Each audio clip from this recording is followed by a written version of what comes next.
ஆச்சு அப்படின்னு சொல்லிட்டு கில்டுல வந்து பார்த்தா ஓனர்ஷிப்பே நம்ம கிட்ட காணும். ஓனர் யாரான்னு பார்த்தா என் தம்பி மோகன். டேய் எம்ஜி, கில்டு ஓனர்ஷிப்பை உனக்கு யாரு மாத்தி விட்டது? நான் மாத்தினேன். எதுக்கு? நான் தானே கில்டு லீடரு.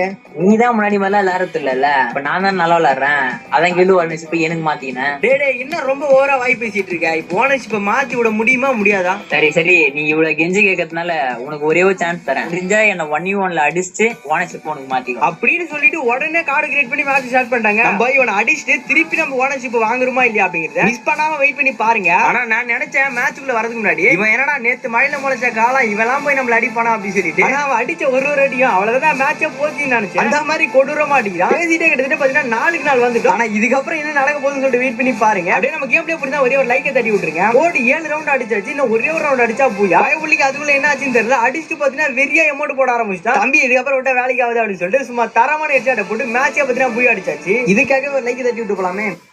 மறக்காம லைக் பண்ணுங்க, ஷேர் பண்ணுங்க, கமெண்ட் பண்ணுங்க, சப்ஸ்கிரைப் பண்ணுங்க. பாய்.